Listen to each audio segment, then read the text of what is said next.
Hello, everyone. Hello, universe. Hello, mirror self.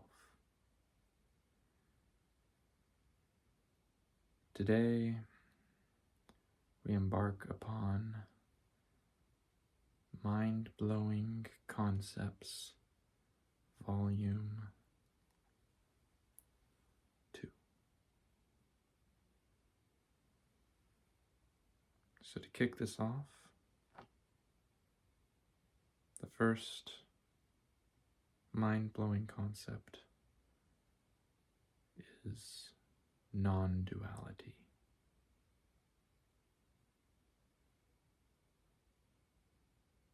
Non-duality is just this.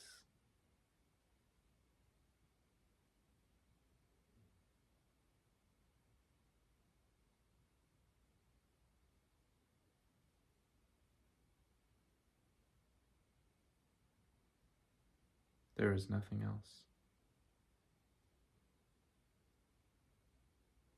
Just this.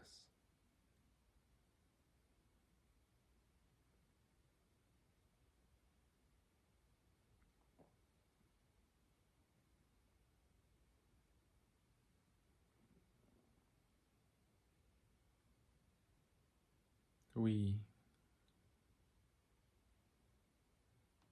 whatever we means,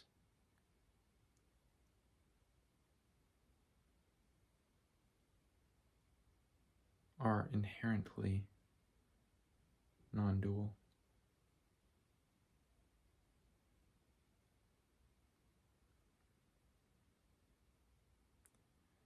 Non-duality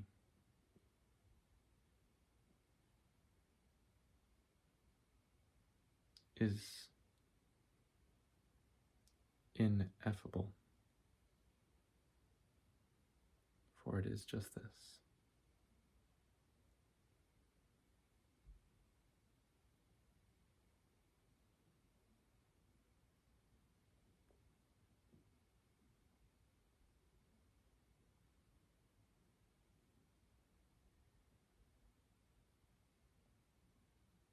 Non-duality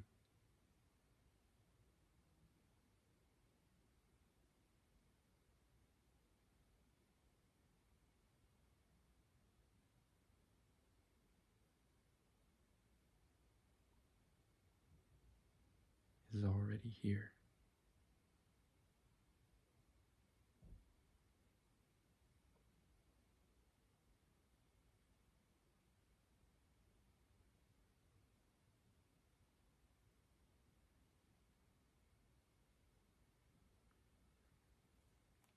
The next mind-blowing concept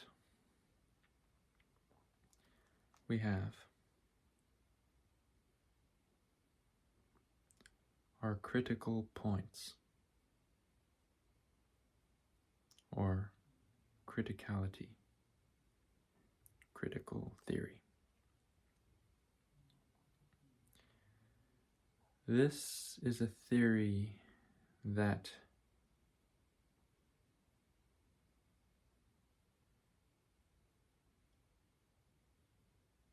is all about states of systems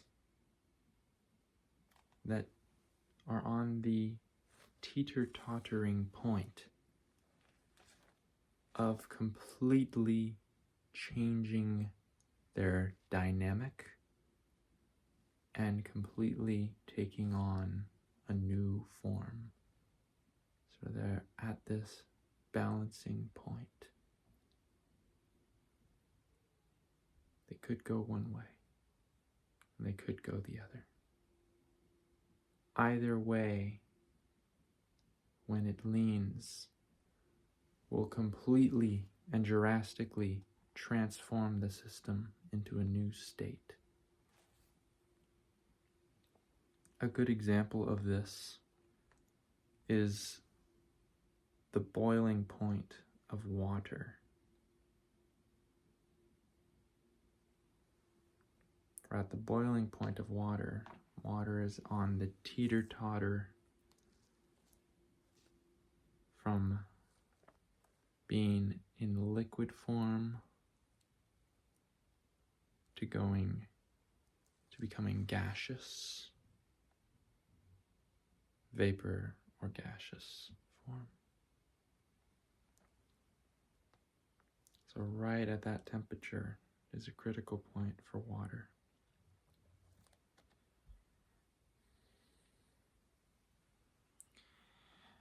And the important thing to know about critical points is that they are this half and half state of complexity and pattern. And each local region of the system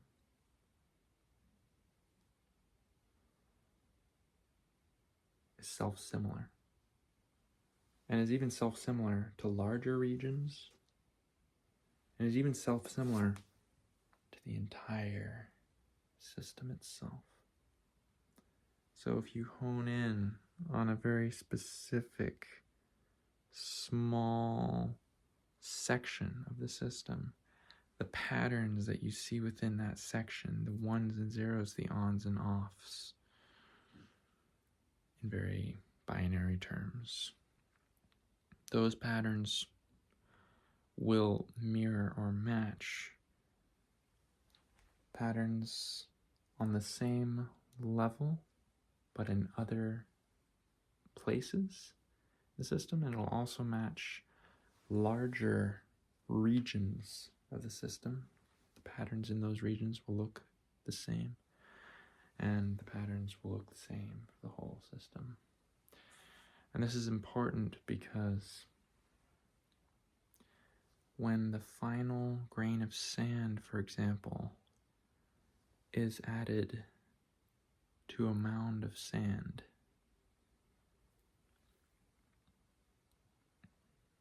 it will go from that teeter-totter state where everything is self-similar, and that final grain of sand will be a Rube Goldberg machine and set off a chain reaction, causing the earthquakes in the sand, and suddenly the whole system has changed and reset. So drastic change happens with the smallest amount of tuning or tweaking to a system. Drastic effects, tiny, tiny change. And it is said that many systems in the world, natural systems, organize to maintain themselves at critical points, at those teeter-totter points. They are most often at those points, which is pretty mind-boggling if you think about it. And the theory even goes on to say that the human brain itself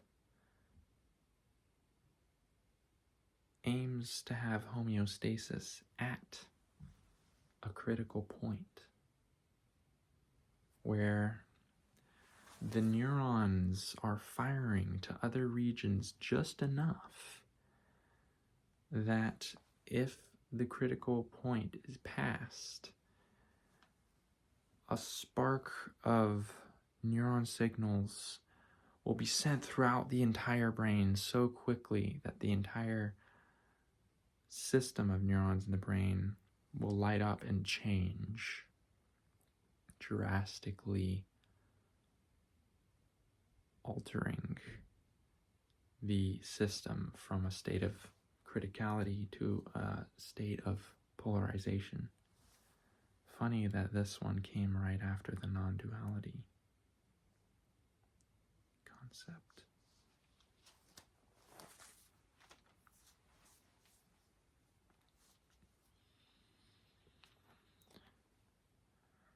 And I gave a bit of thought about this, and perhaps the video in which I learned this concept implied that perhaps it's good for us to be at these critical point states in our brain, because it's at a place where a huge change in energy, almost a burst in energy, can result from minute changes, which we might need in the wild. For example, if we are trying to decide whether to fight or fly, in opposition to, say, a predator animal, such as a lion, saber-toothed tiger, you name it.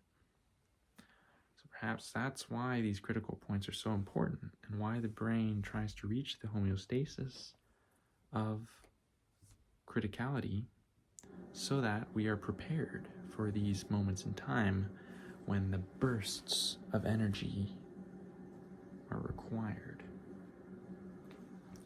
And if you think about it, metaphysically, critical points make a lot of sense, because what is the universe? The universe is energy. Energy? What is energy? It's motion, change. So of course, by the properties of the universe itself, by the most primordial yin and yang, polar opposites, wave up, wave down, of the universe itself, by these very essential properties, we may be constructed to be in a state of limbo between the two polar primordial energies of yin and yang, so that we may always be in motion. For yin and yang cannot die. Thus, the universe will be in motion for eternity. It is the natural law of the universe. Thus, criticality, critical points, are the most natural state for any system that resides within the universe.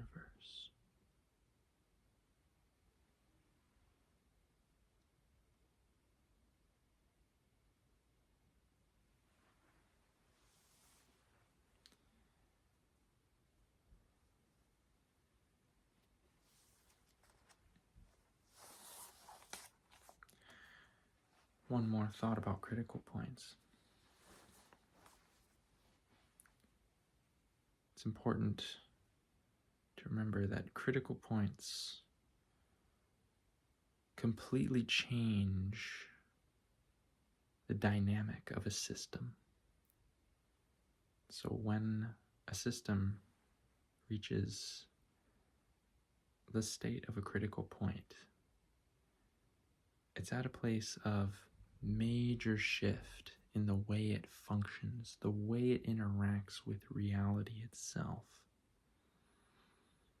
And once it passes that threshold, just the most minor change, it passes that critical point threshold, and there's no going back. After that, the whole system changes fundamentally to behave differently.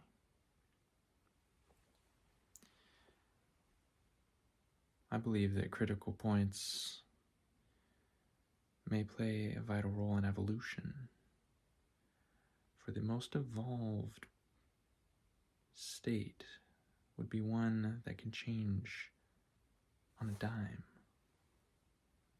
very quickly.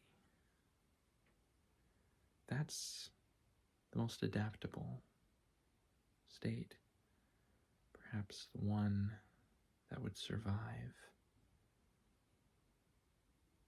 the best among all the ways in which different systems can behave.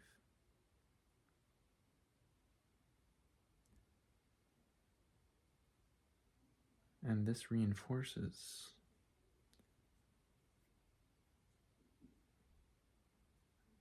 the universe's inherent quality to seek motion, and yet not too much motion. The universe must, by the laws of yin and yang, maintain a balance of two hemispheres, two archaic, primordial energies.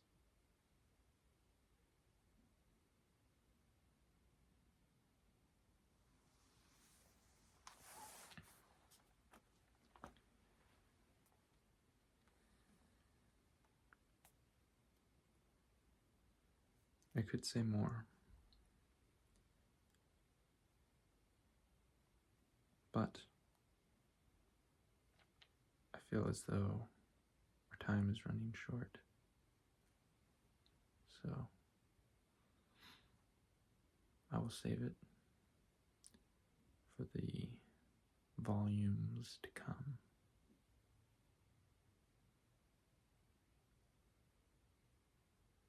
I bid thee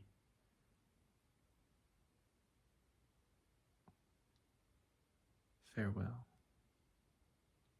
I bid thee, the universal traveler, the dimension traverser, the vibe shifter that you are. A fair and harmonious, abundant and extravagant journey forward.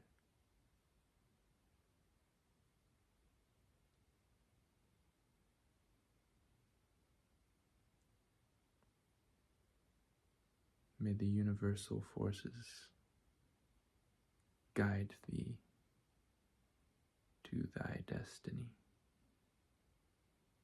always shifting, always evolving to the greatest that we can be, to the greatest that you can be, to the greatest that all can be.